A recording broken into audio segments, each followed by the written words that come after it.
My name is Denise Rizonia, and I am your show host. I'd like to take a quick thank you to the Wofford Theater, to Jim Wofford, and to Hamilton County Television, our sponsors for today's show, and I'd like to welcome you. Today we have with us Detective Robert Saxon of the Noblesville Police Department and Noblesville High School senior Rylan. I just blanked on your last name. Rylan Deer, oh my gosh. I don't know what's wrong with me today. This doesn't like me. Anyway, Noblesville High School senior Rylan Deer, and we're going to be discussing internet safety. So I thank you guys both so much for your time. You're welcome. One thing that I noticed, and I had mentioned this briefly earlier before the show, but when I was looking through the questions that Rylan had and the questions that I had, it seemed like from the student perspective and from the adult perspective that we have similar concerns about our online safety. And so really appreciate you coming in and kind of helping to set us straight on all this, because I know as a parent I find it very overwhelming. I haven't kind of known where to start with it and how to set boundaries with my kids, how to keep them safe, but also kind of balance that with giving them some privacy. So we can just go ahead and start going through the questions that we've got, if that's all right with you. Absolutely. Okay. So mine are kind of broad. I guess I'll start with, how often should we as parents be checking their phones and devices? Is there any rhyme or reason to that? No, I wouldn't say there's any rhyme or reason to it, but I would say do check them as often as you feel it's necessary. I would suggest that you do it randomly. Mm-hmm. And if you have more than one child in the home, don't just pick one child and check theirs all the time. They'll feel a little singled out. Okay. Unless you have reason to. Mm-hmm. But yes, you should check them, fairly frequently. Sure. And a lot of kids feel like it's an invasion of privacy, but as long as they're a child and they're in your home, you have control over their activity on the internet and should be aware of what they're doing. So now in your home, are you comfortable with that? I'm comfortable with parents checking my Twitter. I haven't experienced any behaviors where they had to check my Twitter personally or in other social media, but I've had parents come up to me, and I've had students come up to me where they're totally okay with their parents checking it, as long as they don't become that overlord look. Mm-hmm. It's more of a, I trust you enough to be your own thing and do your own thing online, but I need that reassurance, is what I've heard parents told me and students tell me. Okay, well that makes sense. So when we're doing the checks, there's not like just one application that we can use. Is there like some, it would be? I just find that it would be so much easier if I could just have just one application like on my computer and go check everything. But instead of having to always check all these different places, I'm having a hard enough time keeping up with my own social media and what I'm doing online. Never mind, everything else. So. Monitoring software? Yeah. There is not one specific program that I would recommend for parents. There are some that are available, and if anybody's interested, I would suggest just going to Google and Googling, parental app monitoring. Mm-hmm. There are some available. Mm-hmm. Some of them, or most of them, do have a subscriber fee. Some of them can be as much as $49 a year. Another one I saw was about $14.50 a month, and they say they monitor different things such as text messages, their call records. Pictures and videos, things that have been sent back and forth. There are some that can monitor specific apps like Kick Messenger, Mm-hmm. And other social media apps like that. Just kind of watching for, what kind of activity may raise some flags for parents. Okay. So, Rylan, do you want to go ahead and ask one of your questions? All right, yeah, I was going to go. Since we're talking about how teens heavily use the social media to communicate, how do you suggest that we keep ourselves safe when making new friends online? Like, what are some of the red flags that we should watch out for? Well, for one, when you're making new friends online, you should be wary of those that kind of seem real but aren't. It's going to be difficult to tell, but you should really restrict your friends to those people you actually know, or people that your friends actually know. The problem that the kids and even adults sometimes get into is, if somebody gets a friend request, they'll just accept it and they'll not really know who these people are. And now they have access to more access to the things that you're posting. Like, say, for instance, on Facebook, your timeline. They can see your pictures and things about you, like where you work, where you have worked in the past. So really, you should only accept friend requests from people that you really know. All right. So then, how with that adult-teen situation you talked about? How do you differentiate between when a teen is acting like a teen and when a teen is acting like an adult? Like, where is that line where you could have that? Really, I don't really think that there is any kind of definite, okay, well, this is how adults should behave on social media and how a child should behave on social media. Obviously, the kids want to be careful of who they're interacting with, but it's the same way with adults as well, because adults they fall prey to predators as well, and just by sharing too much information about themselves. Kids seem to do it maybe a little bit more because they're a little naive of what's actually out there. Well, and I think that brings us to a point that I think he and I have both had on our list was as far as sharing your location. So you shouldn't necessarily share your location when you're out places, right? No, you really should not. That's another thing that we see a lot is, when people post, they say, hey, I'm here at this concert, or let's say I'm on spring break vacation and we're not going to be coming back until such and such a day. Mm-hmm. Well, if somebody sees that and they're intent on, let's say burglarizing your home, they'll know when you're not going to be home. Mm-hmm. So you're just giving out. It's just giving away too much information. So if you want to post those videos or pictures, and if you're vacation, wait till you've gotten home, and then post them to show what a good time you did have when you were gone. Well, that makes sense. So I've heard a lot of different stories where parents are saying, well, I was checking, I am active, I do talk to my kid, but yet they're still getting involved on things on the internet that parents don't know about. So, is there what do we do? Do we just talk to our kids? What else can we do besides that? Yes, parents should have healthy communications with their child about the expectations of online activity, mm-hmm. and letting them know the things that they can do and the things that they can't do, and come to an understanding. Mm-hmm. Well, along with that, I do have some online contracts that I found, and there'll be a link to these on my website, which is www.denisemrezonia.com. which is Denise, DenisemRezsonya.com. Anyway, there is a teen pledge for being smart online, which I actually did print these all off. My daughter and I went over them last night and signed them. Now, do I think this is foolproof? No, of course not. But at least it gave us some talking points to go over. There's a family contract for smartphone usage. So I thought this was really helpful because it goes over even the rules that mom and dad should have in the car of no texting while we're driving. We shouldn't have that expectation on our kids unless we have it on ourselves as well. So I found this to be really helpful. And again, there's a link to those on my website. If people wanted to contact you with questions, how would they reach you? They could reach me either at the number at our investigations at the Noblesville Police Department, and that number is 317-776-6371. Or my email is rsaxon, it's rsaxon, at noblesville.in.us. Okay. And Rylan, would you want people to contact you if they had Twitter-related questions? I have no problem with people contacting me. My email is probably the best way to get a hold of me. It's Rylan, RYLAN, .deer, like the animal, at iCloud.com. You can also reach me on Twitter at Rylan, RYLAN, and then capital DEER. You can also reach me that way. Okay, great. Well, we're going to take a quick break, and we'll be right back.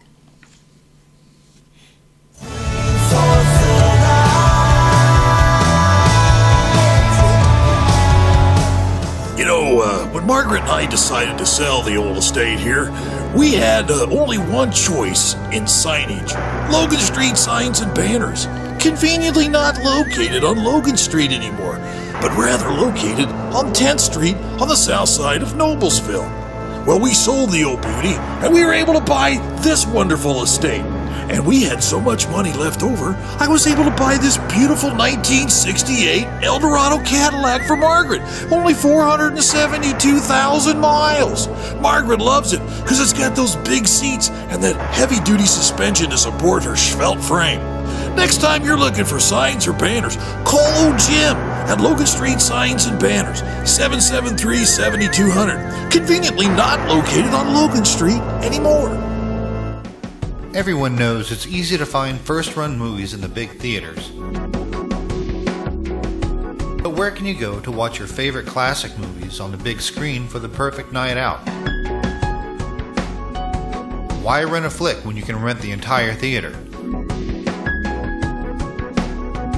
Call today to reserve our 32-seat theater for your next event or just stop by to see what's showing this weekend.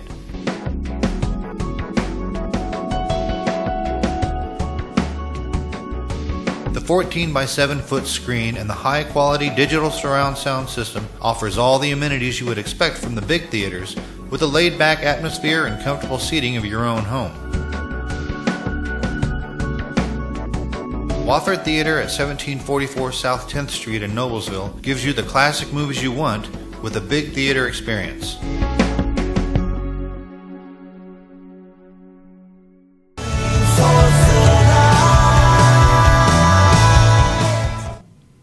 Welcome back to Be the Light. We're here at the Wofford Theater in Noblesville talking with Detective Robert Saxon and with Rylan Deere from Noblesville High School.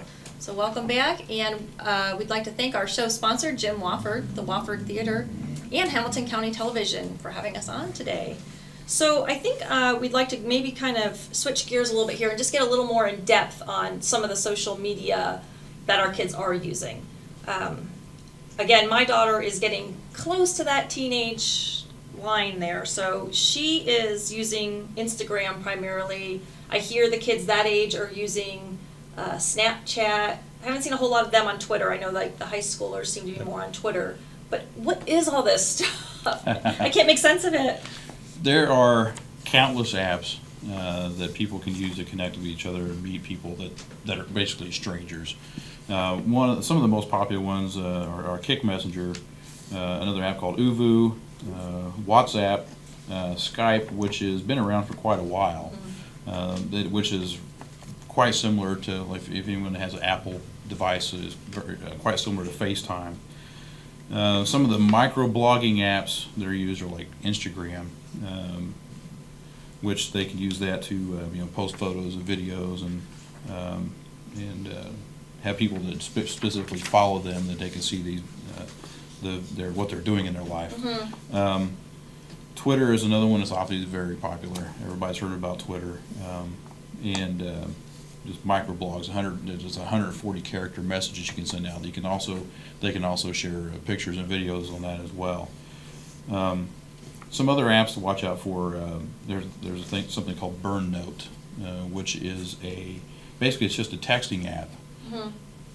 But once the text is sent to someone, it will self-destruct after that person has read it. So, and it's not saved on a device. It's not saved on Burn Note servers, and probably wouldn't even be able to be recovered after in a forensic examination. So you might see the app, but there probably won't be any content on there because it'll be gone. So if you see the app on your child's device, be concerned. Yes, maybe. Snapchat is another one. A lot of people believe that Snapchat's another one is what they call self-destructing apps, and once you send a picture or video, it's only available for a certain time period, and after that it disappears.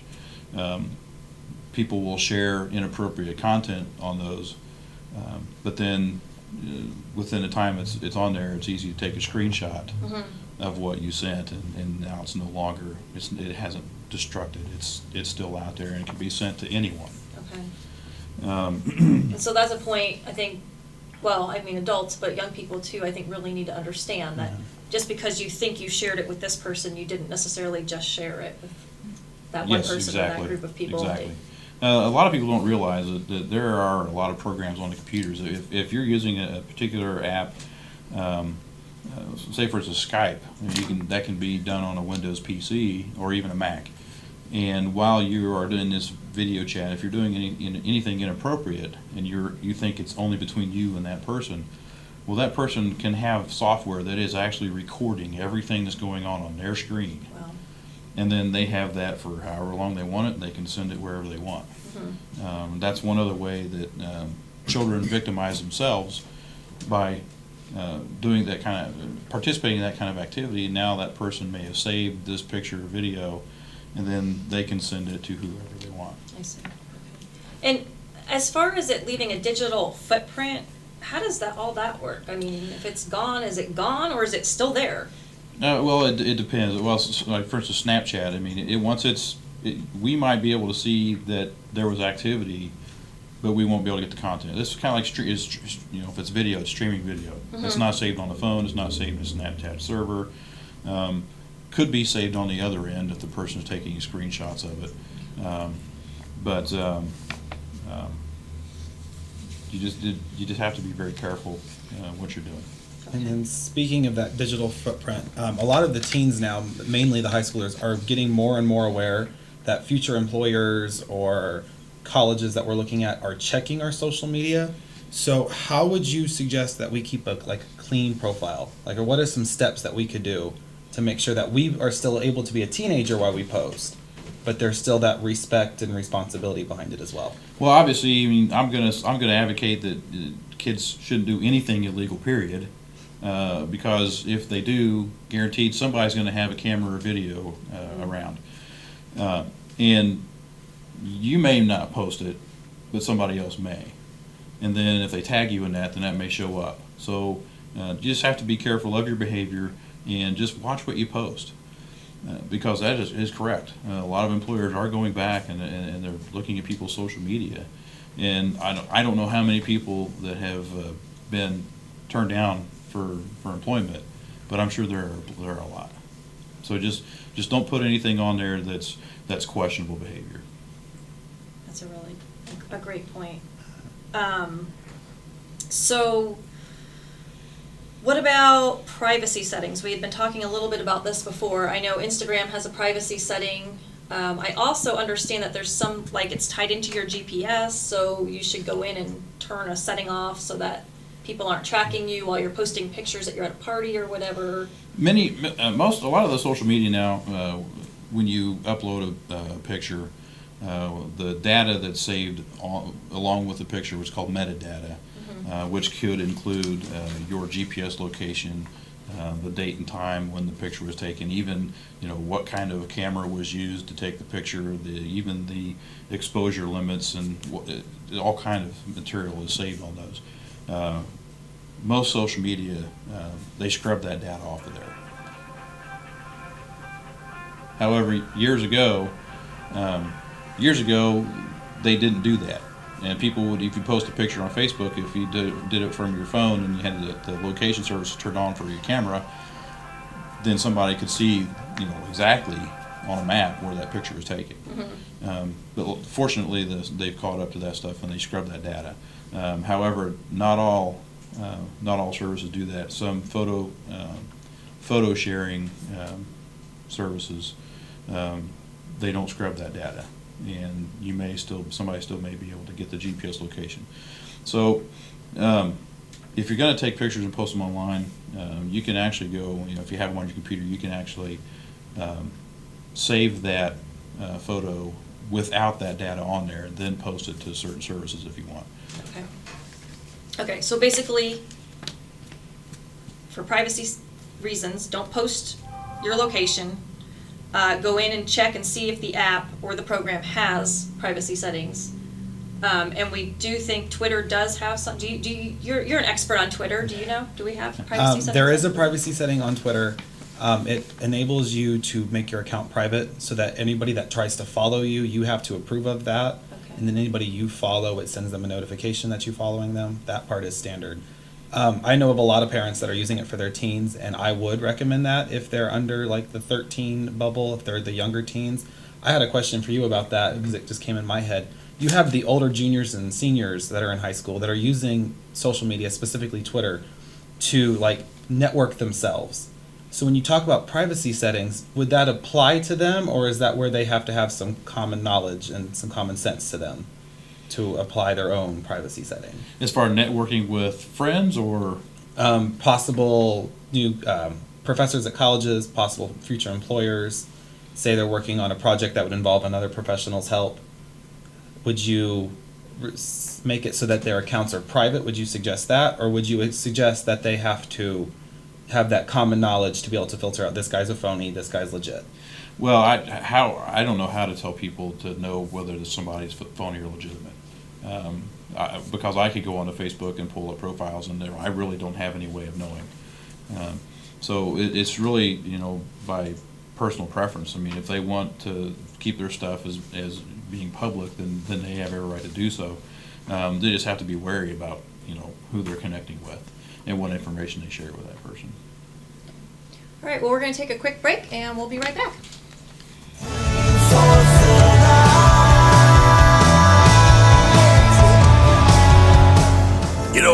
When Margaret and I decided to sell the old estate here, we had only one choice in signage.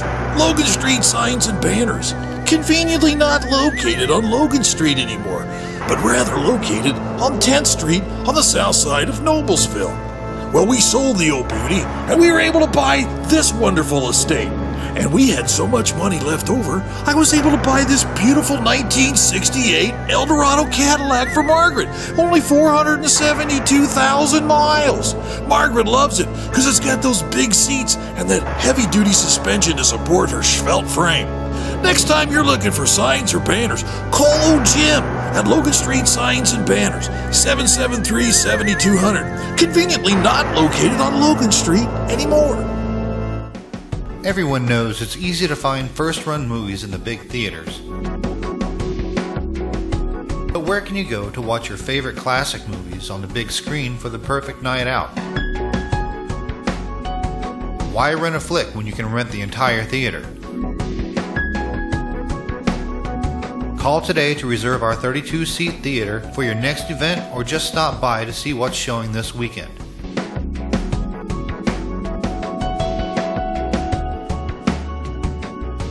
The 14 by 7 foot screen and the high quality digital surround sound system offers all the amenities you would expect from the big theaters, with a laid back atmosphere and comfortable seating of your own home.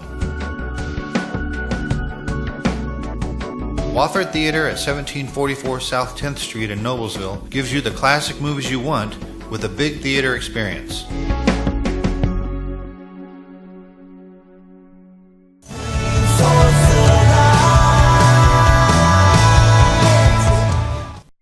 Welcome back to the Be the Light Show. I'm Denise Rosonia, your show host. And again, I have with me today Detective Robert Saxon of the Noblesville Police Department and Rylan Deere from Noblesville High School. So we'd like to welcome everyone back. And again, I want to thank my show sponsor, Jim Wofford, the Wofford Theater in Hamilton County Television, for having us on today. So we were going to maybe talk some more about privacy settings, see if we can get a little more in depth on that topic.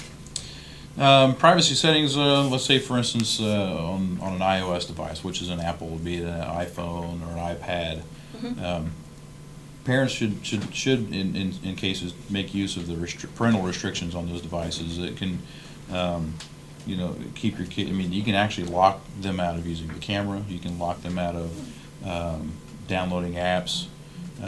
There are a lot of restrictions available to parents on there. And it's passcoded so that only the parent can get into it, as long as you don't give your child the passcode to make the changes. Mm-hmm. And there are also parental restrictions on Android devices as well. Parents should also discuss with the kids about their privacy settings on Facebook, because I really can't stress enough that they should really only share things with friends, or and maybe in some cases friends of friends. And avoid accepting friend requests from people they don't know. Mm-hmm. Because in the investigations that I conduct, some of the conversations that I've seen kids having with people they don't know is very shocking. Mm-hmm. And it's really hard to believe how quickly someone will get into a conversation with a complete stranger, and the content of the conversation turns sexual. Mm-hmm. And many times with only a couple of messages. And unfortunately, there are kids, not every kid obviously, but there are some kids that buy into this, and then they start sharing inappropriate material. Mm-hmm. And pictures on the internet are like a bullet. Once it's gone, it's not coming back. Mm-hmm. And once you have sent that picture or video, you don't have any control over it. I saw something the other day that I was reading on this sextortion topic that we were talking about earlier, and they had said that you should, even if your device is on, you should put tape over the camera. What? Well, yes, you can do that, because then it'll completely block or fuzz out the image. So, okay, my 13-year-old daughter, I mean, like, I should educate her that she should not have a device on with a camera while she's changing. I mean, like, I don't. There are some viruses or malware that can be put on computers. I'm not sure if they've hit the iDevices or if they've hit Android devices or not. Okay. Where somebody can actually take control of your camera and watch you, Wow. and you don't even know it. I've heard the same thing with some of the smart TVs. I believe some smart TVs now even have little webcams on them. Oh, wow. I've heard that there have been some issues with that where people have been able to hack into it and take control of your camera and video you when you have no idea. That's really eye-opening. Did you have any questions to go along with that? Well, not one that just popped into my head was with the blocking it out. Would you suggest doing that to just all of your devices to be safe, or would you just do the ones that were in places where items you don't want to be shared? Are you talking about on the cameras? On the camera. So, like, if I have the smart TV in my computer, in my living room, and if there's nobody in the living room, is there a need to cover it, or compared to, like, if I have a laptop in my room? Well, personally, I don't really know why you would want a camera on your TV, but that's me. But I know a lot of the smart TVs now, you can actually get on the internet and people can actually use chat applications, let's say like Skype or over those TVs. And I'm not saying that everybody's gonna, if they have one, that everybody's gonna be seeing what's going on in their house.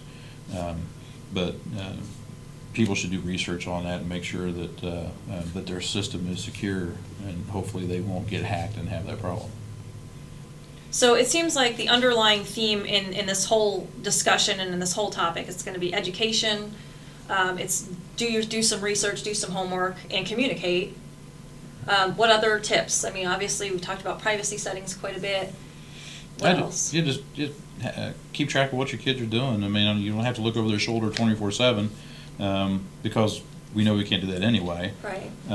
But just make sure that they understand what the limits are, and also what the possible repercussions are if they don't go along with their guidelines on the use of the internet. Mm-hmm.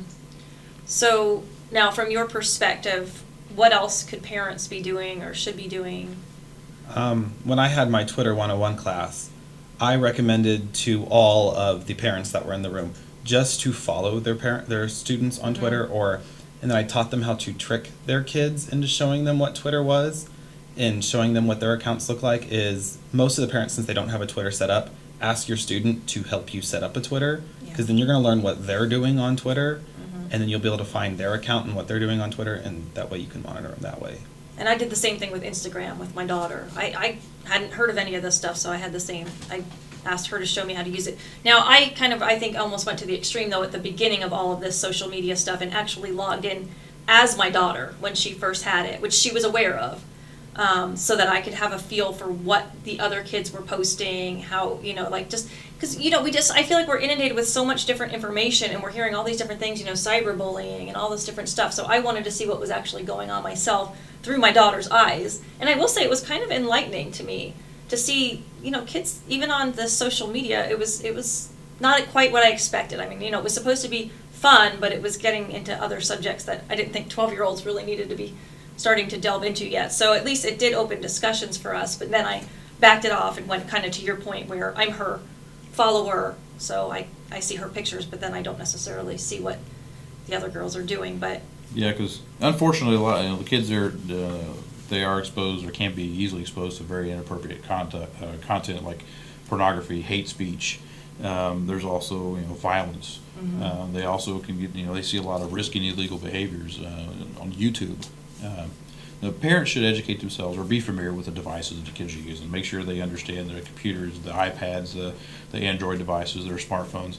They should know how to use them as well, and be familiar with the apps that they have on their phones. Okay. Well, this has been a lot of great information. Did you have any more questions before we wrap up? Let me go through my list. I think most of the questions I've had were answered as we went through. Either I asked him directly or he didn't. I could ask this one, because this is something that's been on a lot of the junior seniors' minds as we were discussing this. Since most of us use Twitter or another social media form as our professional accounts, we're using it to market ourselves. We've been told by the teachers that were instructing us that the best username is your first name _ your last name. Would you advise for that? Would you advise against that? Or would you just advise if that's your professional account and you're posting your professional projects, that's okay. But if you're going to have a personal account, don't attach your name to it. Well, I'm not sure how you'd be able to separate the two, to be honest with you. But I don't know that I have a complete opinion on whether or not you should have your full name on there or not. Because if you're using that as like what you say as a professional account, if you've got it locked down with privacy settings so that only people that you want to connect with can see it, then it may not be an issue. But if that's public as well as what you would say your private account, then they're going to be able to see either one. So I don't really have a really strong opinion either way on that one. So, and again, if people had questions, how could they reach you? They could reach me at the number at the Noblesville Police Department, the 317-776-6371, or by my email address. It's rsaxon@noblesville.in.us. Okay, great. And Rylan, what's your contact information again? Best way to find me is on my email, so it's Rylan, RYLAN .deer, like the animal, at iCloud.com, or on Twitter, it's at capital RYLAN and then capital DEER. Okay, great. And again, you can get my information off of my website, which is www.denisemrezonia.com, DENISEMREZSONYA.com. And we thank you so much for your time today and hope that you'll tune in next week.